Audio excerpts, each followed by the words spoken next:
এই জন্য তিনি বলেছেন কুমারী মেয়েকে বিবাহ করো। যদি আপনি দুলা ভাইয়ের কোলে বসে থাকা মেয়েকে বিবাহ করেন, সংসার ভালো টিকবে না।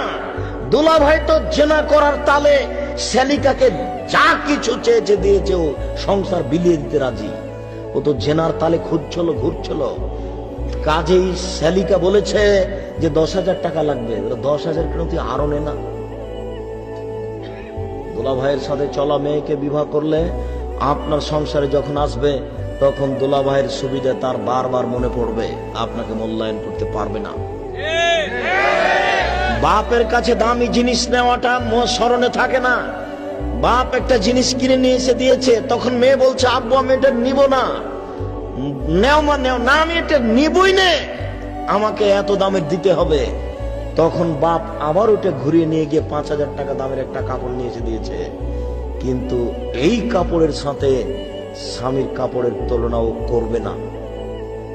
কেন? এটাও হিসাব করে না। বাপের কাছে জোর করে চেয়েছে, আদায় করে নিয়েছে, এটা তার মাথাতে হিসাব থাকবে না।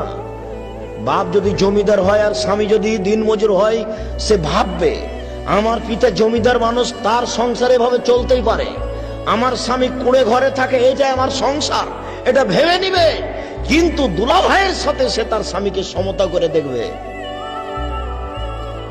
বন্ধুর সাথে চলা মেয়েকে যদি আপনি বিবাহ করেন, তাহলে সে বন্ধুকে আর আপনাকে সমতা করে দেখবে, তখন সংসার টিকবে না।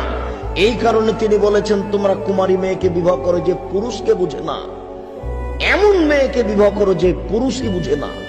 10 টাকার কাপড়ও যা, 10,000 টাকা কাপড়ও তাই, মনে করে যে পুরুষ এরকমই দেয়।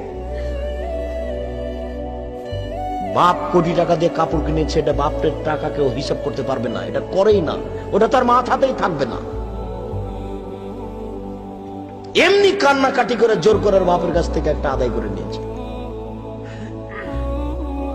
সম্মানিত উপস্থিতি, 2 নম্বরে তিনি বললেন আন্তাকা আরহামান, বেশি বেশি বাচ্চা দিতে পারে কুমারী মেয়ে।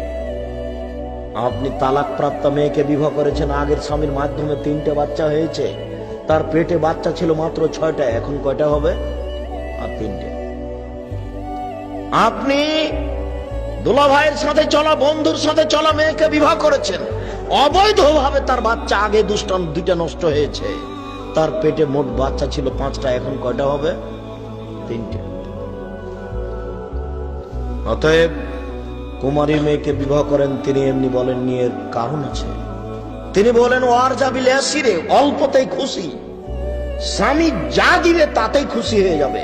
সে মনে করবে স্বামী এইরূপই দেয়, সে পিতার দেওয়াটার সাথে তুলনা করে দেখবে না, স্বামী যা দিয়েছে তাতেই খুশি হয়ে যাবে। অতএব বন্ধুর সাথে চলা মেয়েকে যদি বিবাহ করেন, দুলা ভাইয়ের সাথে চলা মেয়েকে যদি বিবাহ করেন, সংসার কন্ট্রোল হবে না।